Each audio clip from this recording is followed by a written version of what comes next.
Welcome back, everybody, to another reaction video. I want to say thank you, my deepest gratitude to everyone for your prayers, your well wishes, your thoughts, and just your condolences on the loss of biologically my uncle, but he was my brother, Mike.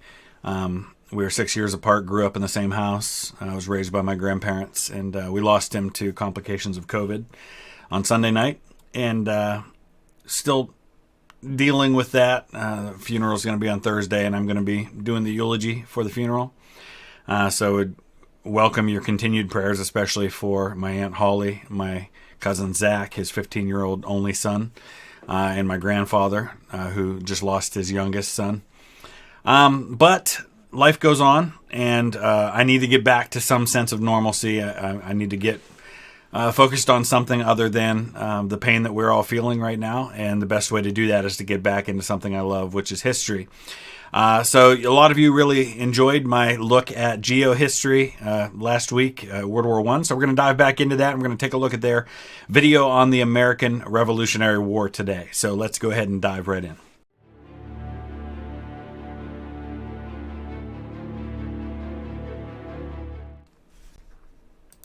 A pivotal moment in human history for the fate of European powers and their colonial empires.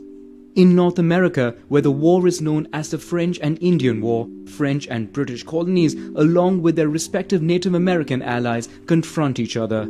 After Britain's victory, France is forced to cede most of its North American colonies. Despite being the victor, Great Britain finds itself over-indebted by the war effort and intends to take advantage of its many colonies to bail out its coffers through the imposition of new taxes. And so this is one of those moments. We talk all the time on this channel about how everything's connected and how one thing leads to another, and this is one of those moments in that connectivity that leads us to the modern era that we have today. And we did a video recently, I'll throw a link in the description, about what would have happened if France would have won this war instead of Great Britain. You know, if France wins the war and doesn't cede pretty much all of its North American territory, with the exception of like some fishing rights off the coast, you know, how different is the world? How different does it look just in North America? I mean, there's probably no United States as we know it today. There's probably no French Revolution, at least not as it happened. So a lot of things happen differently in all of human history if this moment goes differently.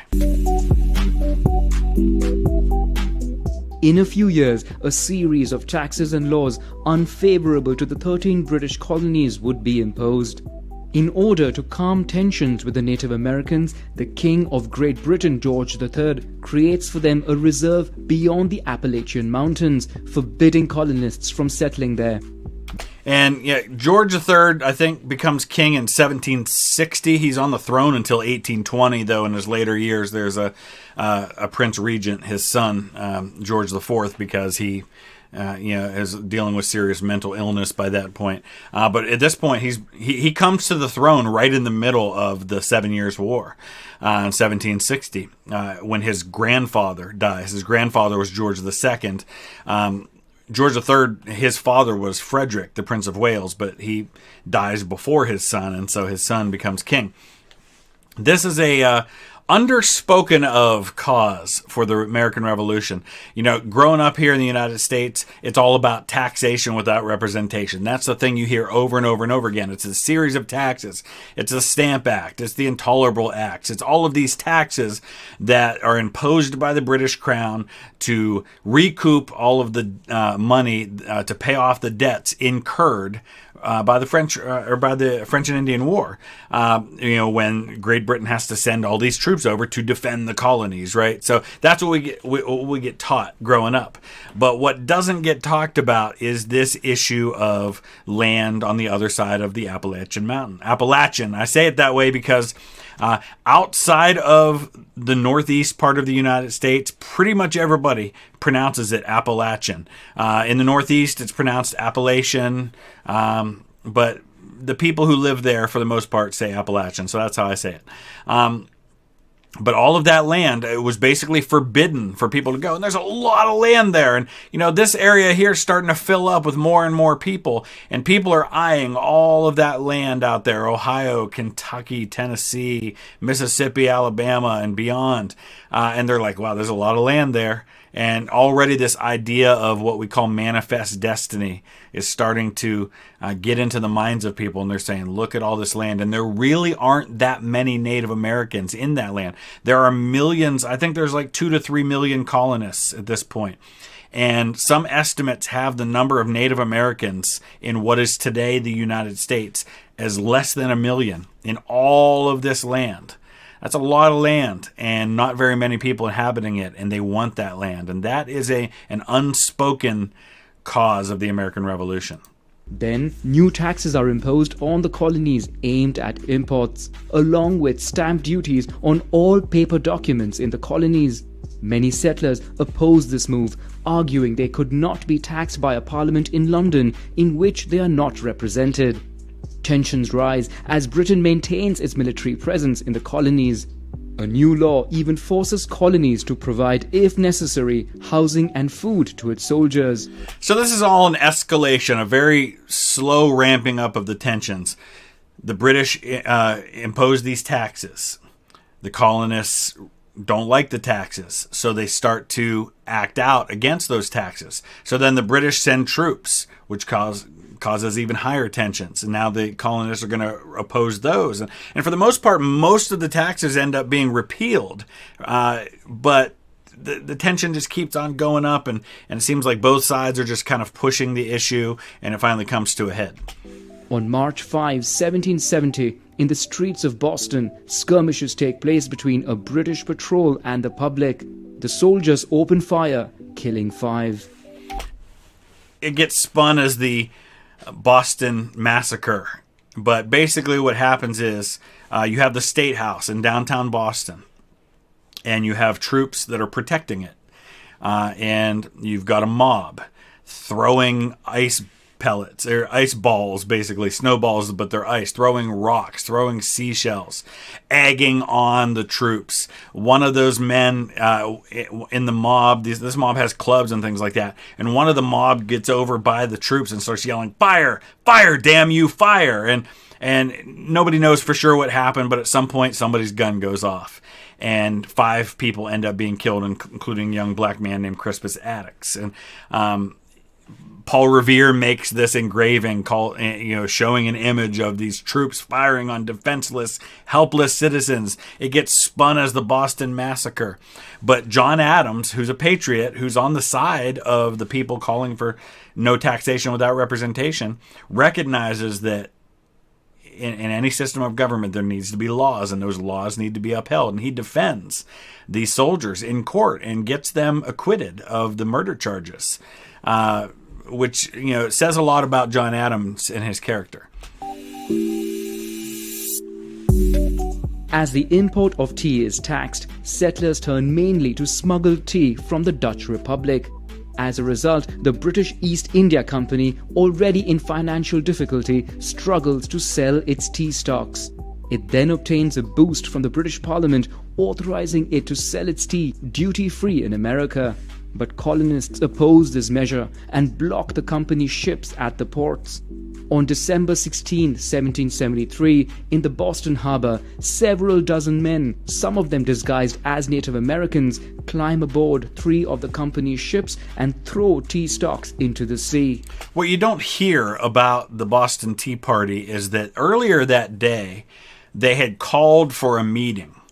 And they had this meeting, I think at one of the churches in Boston, and something like half the entire town's population turns out for this meeting. It's a massive number. I mean, imagine if half of the entire population of a city turned out for a meeting about a protest. What a big deal that is. And it's out of that meeting then that this mob kind of turns their attention on and these people called the Sons of Liberty go and they throw the tea overboard. And it's millions of dollars worth of tea. It's not a bunch of tea bags in crates. It's like blocks of tea, concentrated tea. It's a lot of wealth that gets thrown into the harbor. In reaction, Great Britain imposes punitive measures against the colonies. The port of Boston is closed, and the British reinforce their control over local governments and courts. Ramping up the Counter these tension. measures, on September 5, 1774, representatives of 12 out of the 13 colonies meet in Philadelphia to form the First Continental Congress. They decide, among other things, to boycott British imports. The Congress also decides to meet again in May 1775 to reassess the situation, and invitations are sent out to the other British North American colonies. So think about this. I mean, they really have no authority to speak of. But they're gathering of their own free will. They're saying, you know what, we're not represented in Parliament. We're going to have our own representation. We're going to get together and we're going to talk about collectively as colonies what we want to do about this. Interesting, of course, that they send out, invitations to other colonies that don't become a part of this, because people forget. I mean, besides these 13 colonies, there are other British colonies, like you see here, Nova Scotia, St. John's Island, Quebec. You have what are called Upper and Lower Canada. Upper Canada is down here. I think Lower Canada is the higher part. So, they're really acting kind of preemptively without any real authority. And then, of course, Lexington and Concord happen. Independent militias begin to organize. The British learn that one of them is storing weapons in Concord, Massachusetts. About 700 British soldiers leave Boston to disarm them. But the information had already leaked, and the independence fighters, also called insurgents or the Patriots, prepare themselves. Paul Revere's Midnight Ride is the way everybody remembers it. Listen, my children, and you shall hear of the Midnight Ride of Paul Revere on the 18th of April in 75. And it goes on from there, and it became this famous poem. But Paul Revere was not the only person. There were a couple of other men who rode out as well, all taking different routes out of Boston to go and warn everyone in the countryside. And they did not say the British are coming. They said the regulars are coming or the regulars are out. Because remember, everybody's British at this point. It's silly to yell the British are coming to a bunch of British colonists. So they said the regulars are coming. A bunch of these Minutemen, these militiamen gather in the town green in Lexington just after midnight. They load their weapons and everything. Because one of the other things that they're after, in addition to being after the weapons and ammunition and everything at Concord, they're also looking for Samuel Adams and Paul Revere. Paul Revere actually gets captured at one point, and they hear gunfire. He gets captured and taken up near Concord. They hear gunfire over in Lexington. They think a fight's broke out, but what it is it's all that militia then dispersing, and they're firing off their loaded guns to discharge them so they're not loaded anymore. And it's much later, like close to morning time, when the British troops actually arrive in Lexington. Morning of April 19th, the first shots are fired in Lexington, marking the beginning of the American Revolutionary War. Now, you go to Lexington and Concord today, and I'll put a link in the description as well to my visits to Lexington and Concord. They will tell you that the what they call the shot heard round the world is actually what happened at Concord later that day, not at Lexington. Because at Lexington, you have the American militia, like something like under 100 of them, and you have these 700 British troops under Major Pitcairn. They start marching, and the American militia are actually told to disperse. And the commander of the militia, there's conflicting evidence that he told them to go ahead and disperse and not to fire, but also that at some point he said if they don't fire unless fired upon, but if they mean to have a war, let it start here. And so a gunshot goes off. Nobody knows who fired it, but the British fire. 8 militiamen are killed on the American side. I think 1 British soldier might have been wounded, but none are killed. The first British troops are killed at the bridge at Concord, and that's where you have the first ordered American shots fired as resistance, and that's what they call the shot heard round the world. And then the British retreat all the way back to Boston. They're fired on the whole time. Hundreds of casualties take place, and that's really when it begins. The British Army, in clear numerical superiority, continues its march until Concord. But this time they face hundreds of armed men who force them to retreat. Under fire even as they retreat, British troops finally reach Boston and come under siege. The news spreads within the colonies, motivating new forces to join the Patriots. Yeah, and so you have thousands of colonial militia who converge on Boston, surround the city, and now they're laying siege to the British soldiers at Boston. Remember, at this point, there aren't huge numbers of British soldiers in North America. It's a small force, and they're heavily outnumbered by these colonists. But there's no real leadership structure to the colonies, and this is where George Washington's going to come in. On May 10th, as an independence militia seizes Fort Ticonderoga, the Second Continental Congress meets in Philadelphia, this time bringing together representatives of all 13 colonies. They decide to unite their independence forces into a Continental Army, headed by General George Washington. And this was a brilliant stroke by John Adams. John Adams, remember at this point, a lot of the colonists view this as a New England problem, okay? Just because Boston is dealing with the British, and just because Massachusetts has gone into a fight, doesn't mean Virginia needs to be involved. Virginia is the most powerful, the largest colony. Doesn't mean Pennsylvania needs to get involved. North Carolina, not our problem, you know? So it's a brilliant stroke of genius by John Adams that when he proposes that the Continental Congress adopt the New England militia and appoint a commander over it, everybody assumes he's going to say, okay, make me the commander, make Sam Adams the commander. And he nominates a Virginian, George Washington. Brilliant stroke, because it unites the colonies. It brings Virginia into this and gives them a stake in it. On June 17th, north of Boston, British troops launch a counterattack. In spite of heavy losses, they win and repel the insurgents. From Philadelphia, Congress makes a final offer of peace to King George III, but it is ignored. Remember, even after the war has started, the motivation is not, and this happens a lot with what become revolutions or become breaks off of the mother country or the mother religion.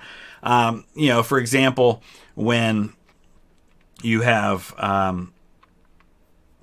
Martin Luther does his 95 Theses and that whole Reformation movement. It started as a reformation.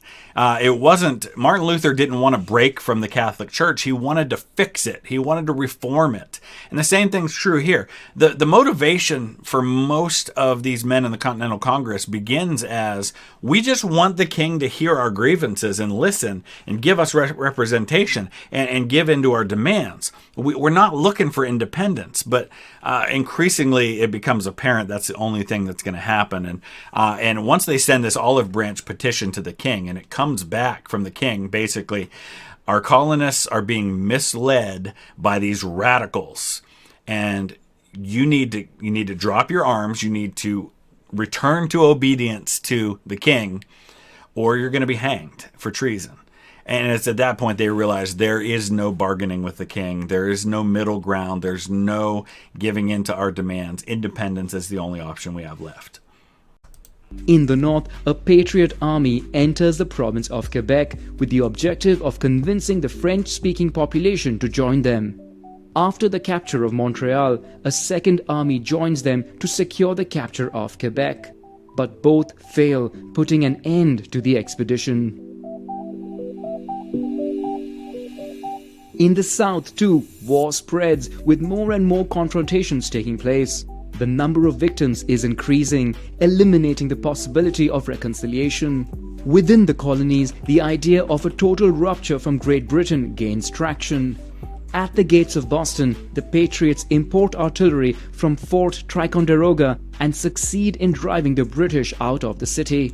So this is pretty incredible what happens here. Henry Knox, who's this really overweight bookstore owner before the war, who becomes the chief of artillery in Washington's army, goes and gets all of these guns that they have at Fort Ticonderoga and hauls them over. There's mountains. I mean, there's pretty substantial mountains running through here. Hauls them over the mountains, these big guns. It's an incredible feat. and brings them to Boston. And pretty much, at least from the British perspective, overnight, they wake up one morning and the entire city is ringed by artillery.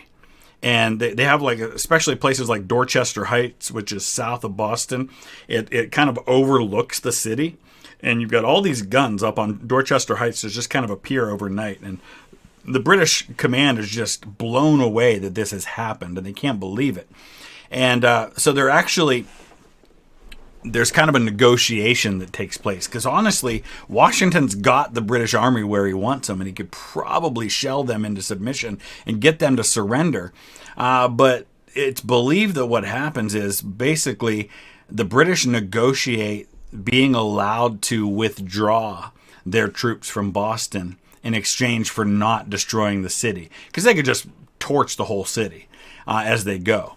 And so Washington wants to save Boston. Boston's one of the largest, most important cities in the colonies.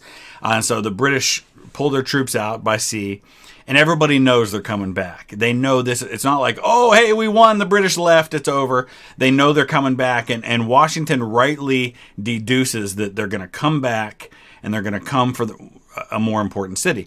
They're coming for New York. And so as soon as the British withdraw, Washington starts making plans to move his army to New York. Oops.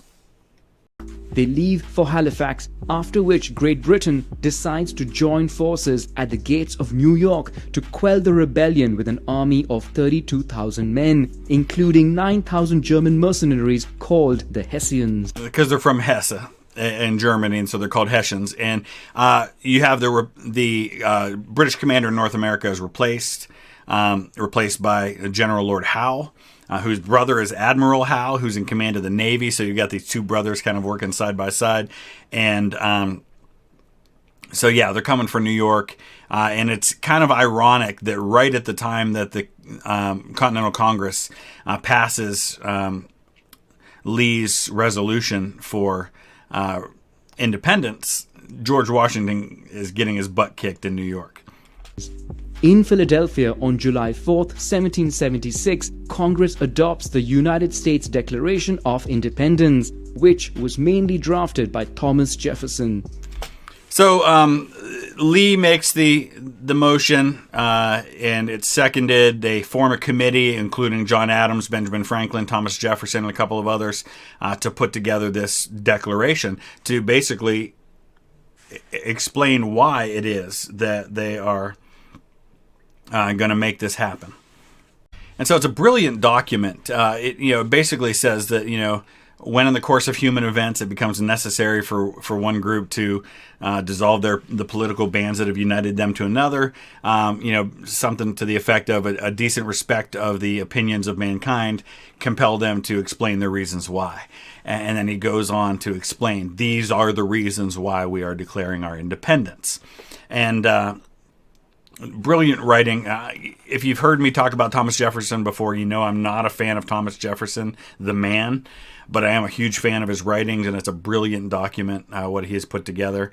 Never mind the fact that they remove the parts about condemning slavery, which will lead to American Civil War down the road. But right as that's all happening, the British are landing their troops in New York City, and Washington pretty much loses his entire army being routed from New York. It's a disaster. The text stipulates, among other things, that all men are created equal and that they have the right to life, liberty, and the pursuit of happiness. In New York, British forces land on Long Island and begin an offensive. George Washington's outnumbered Continental Army is quickly overwhelmed and is forced to retreat. And there's a couple of brilliant things that happen here. A couple of times Washington gets outsmarted, and he's on the verge of having his army either annihilated or forced to surrender. And they get these opportunities to sneak the army across the water and get away on a bunch of boats. One time it happens with some fog and some deception.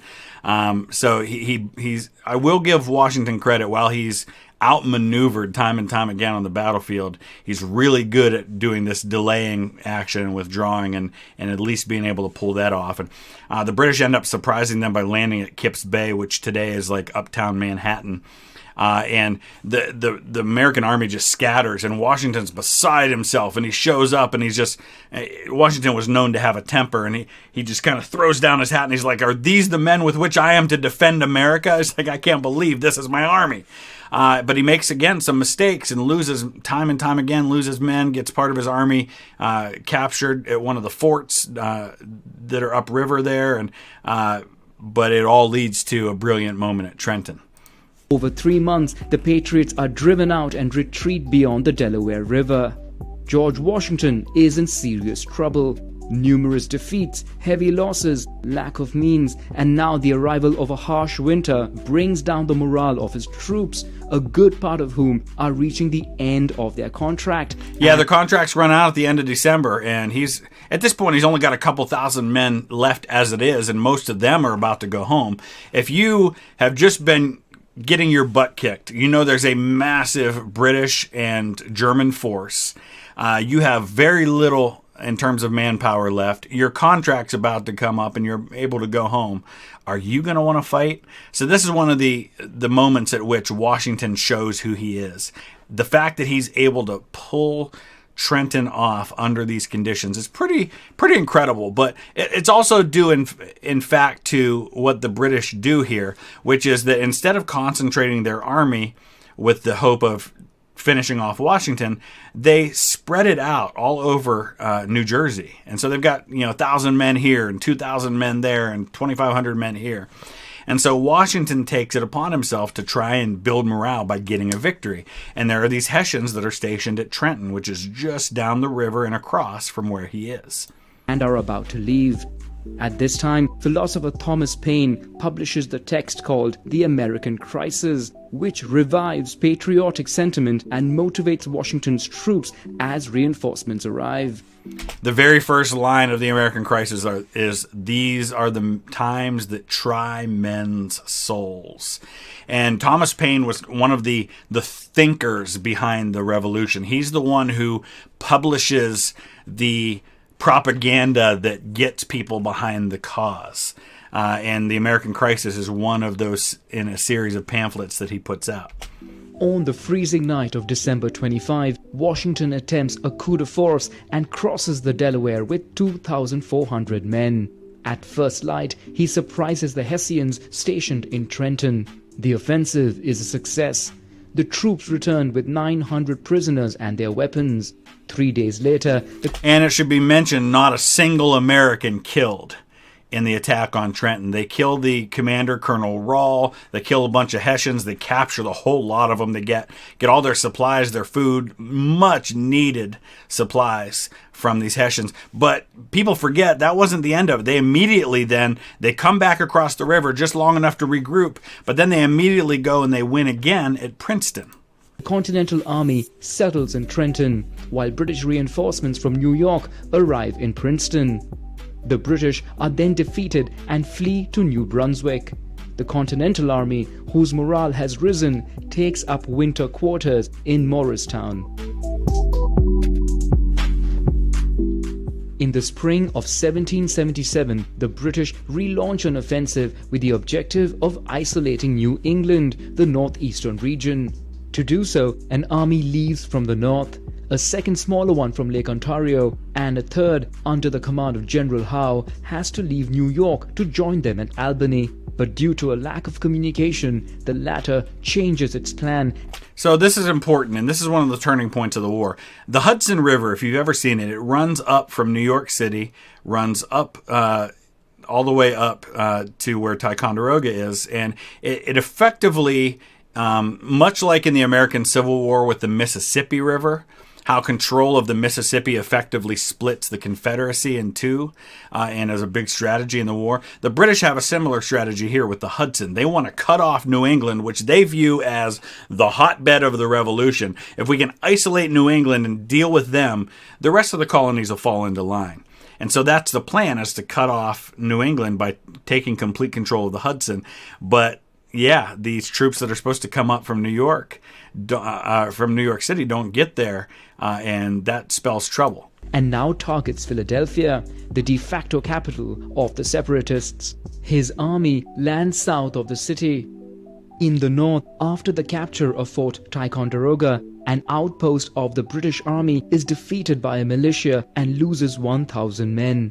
Weakened, the British also lose their Native American allies who decide to return north. In the west, the Second British Army fails to capture Fort Stanwix and turns back. Meanwhile, the Patriot Army regroups. Near Philadelphia, the battle between Howe and Washington turns to the advantage of the British, opening up to them the gates of the city. So September 11th, 1777, once again, George Washington gets outsmarted on the battlefield. He, over and over again, fell for the same tactic, which was the British would feint a frontal assault with a small force to keep Washington's attention while they sent a flanking force around to hit Washington's flank and rear. And it happened at New York. It happens again at Philadelphia at the Battle of Brandywine. And then later there's a battle at Germantown. In the north, the armies clash. After 2 battles, the entire British army is forced to surrender. And this is an important thing that happens here, because the real hero of the battles at Saratoga is Benedict Arnold. And Benedict Arnold, who had been wounded earlier in the war, leads this incredible charge that wins the victory. But all the glory goes to Horatio Gates, who is secretly scheming to get command of the Continental Army from George Washington, does not respect Washington at all.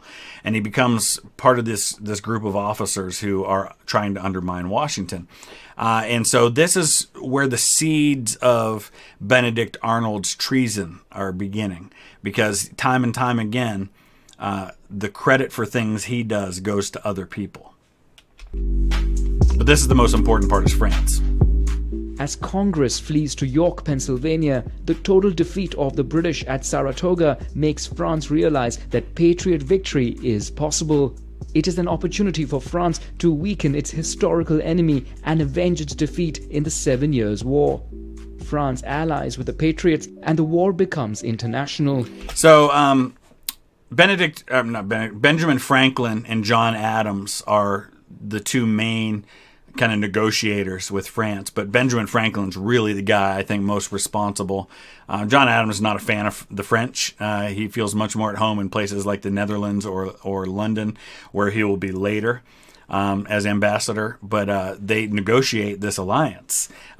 Money, guns, troops, but especially the Navy. These are all going to be vital things for American victory. Great Britain is forced to reduce troop numbers in North America to try and protect its other colonies around the world. The Continental Army, which faces a harsh winter in a makeshift camp, is trained in warfare techniques by the Prussian Friedrich von Steuben. And von Steuben, we have a city here 45 minutes from my house called Steubenville, but I believe Friedrich von Steuben is how it probably would have been pronounced.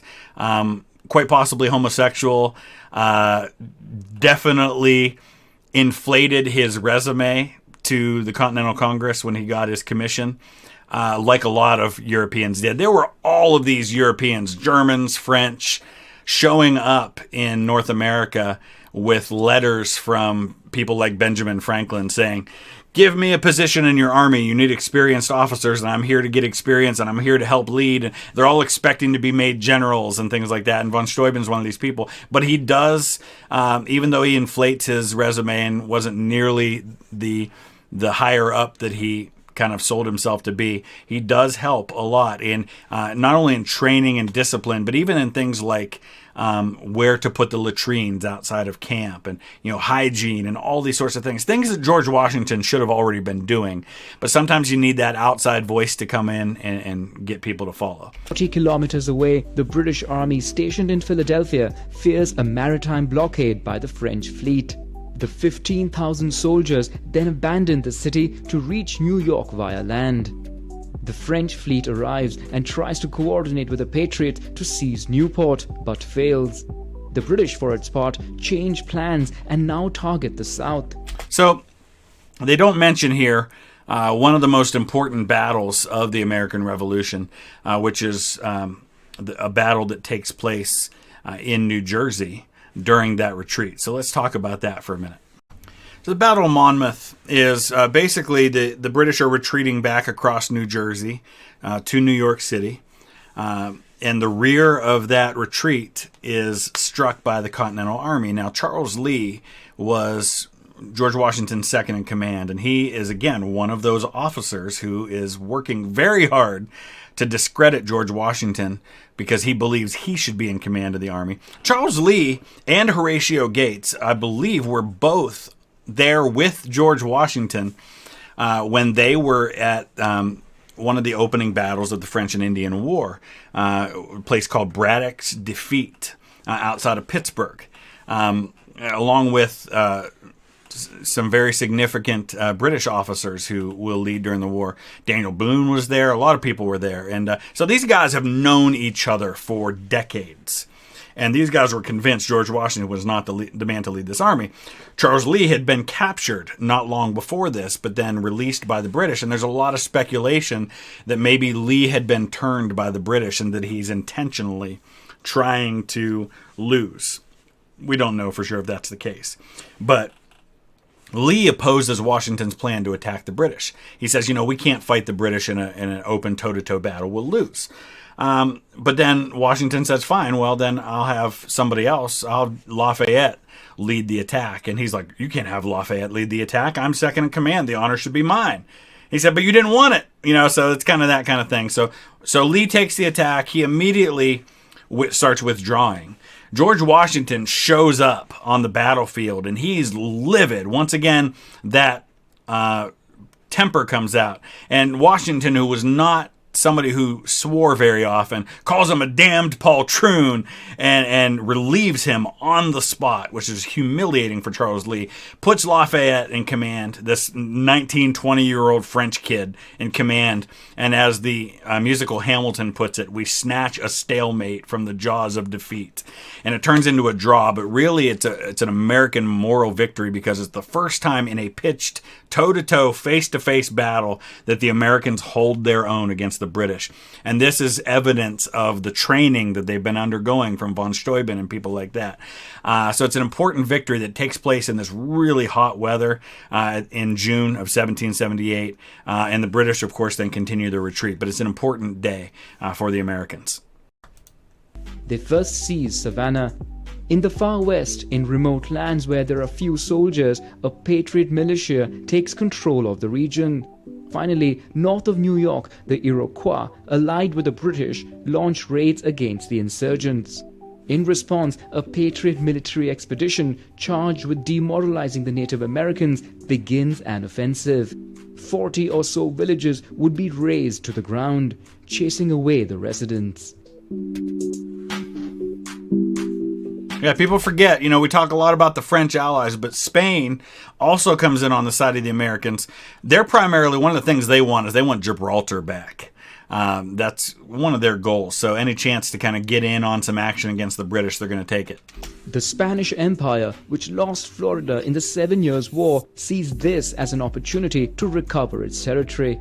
But Spain, which is already well established in America, does not want to recognize the independence of the colonies. Spain then declares war on Great Britain in the name of its alliance with France. In the West Indies, French and British fleets, both now strengthened, clash. The battle turns to the favor of the French.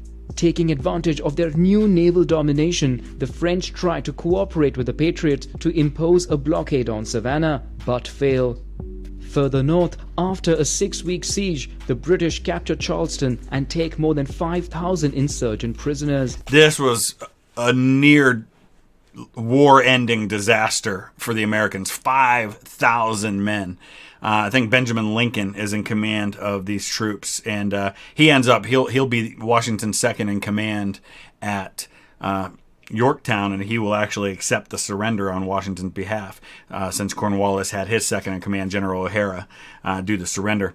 But this was bad. It was real bad. And the South goes very badly for the Americans, especially when the Continental Congress insists on Horatio Gates being the guy that gets sent south to take on Cornwallis.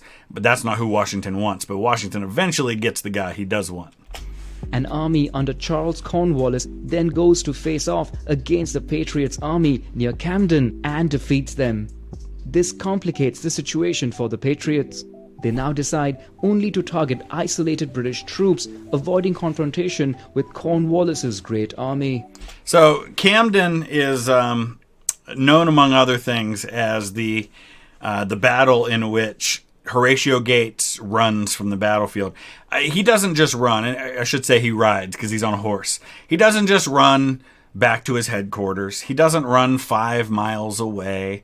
My man goes for days. He goes over 100 miles away. I mean, think about this. The guy rides and rides and rides for 100 miles or more. I mean, he is literally putting the country between him and the British troops that he's just lost to. And so that's the end of the war for Horatio Gates.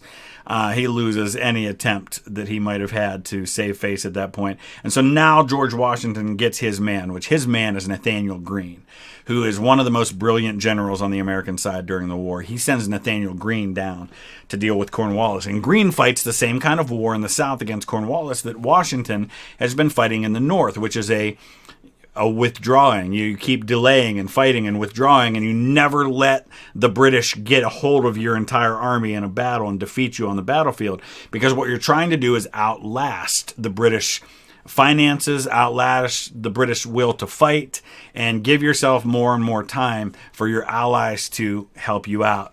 And they're just trying to wait out the British until they don't want to fight any longer. And so that's what Greene ends up doing in the South. Although the Dutch Republic is neutral, merchants in Amsterdam take advantage of the war to sell arms and ammunition to the insurgents, mainly from St. Eustatius. Irritated, Great Britain declares war on the Dutch and seizes the island. In North Carolina, Cornwallis's army pursues the Patriots and finally confronts them. Despite being smaller in number, the British win, but also sustain heavy losses. The Patriots flee south, while Cornwallis heads for the coast to seek reinforcements and allow his army to regain strength. He then decides to head for Virginia. But further north, a French army that arrived in Newport a year earlier leaves to join George Washington's troops to together fight against Cornwallis's army stationed in Yorktown. Not quite that simple. George Washington wants New York back. New York's been under British control for years at this point.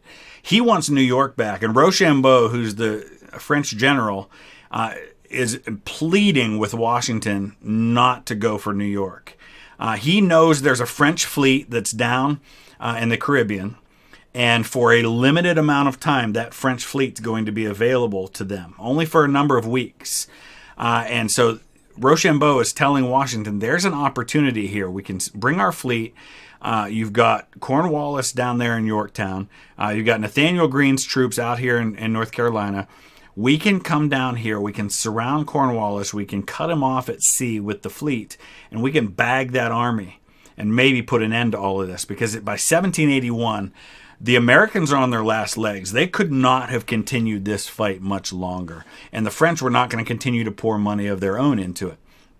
And so there's this incredible deception effort that goes on to convince General Clinton in New York that Washington's plans are to attack New York. And by the time he realizes that Washington has pulled out of New York, it's too late. And Washington's halfway to Yorktown.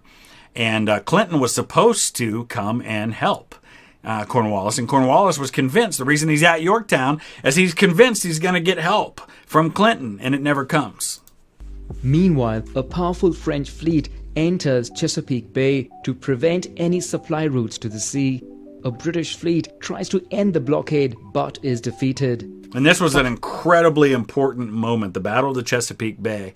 This naval battle is one of those decisive moments that helps win the war. Finally, French-American armies joined forces with the army of the French Lafayette and together lay siege to Yorktown.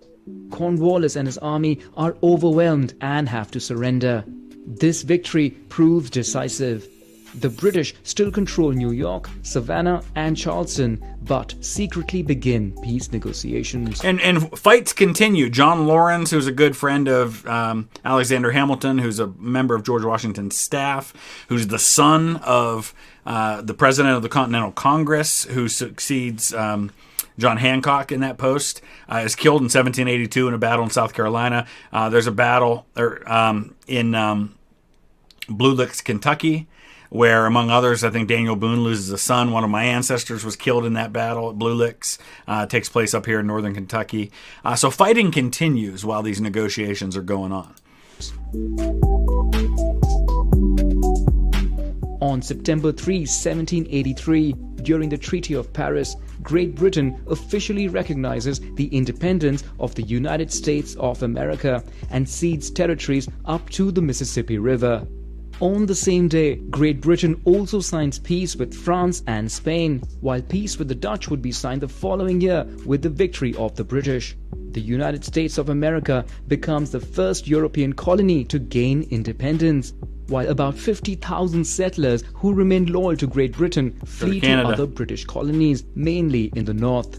A new constitution is created with a strict separation of powers between the legislative, represented by Congress, the judicial, represented by the Supreme Court, and the executive, headed by the President of the United States. George Washington is the first to serve this office. A new capital emerges from the land and is named Washington, D.C.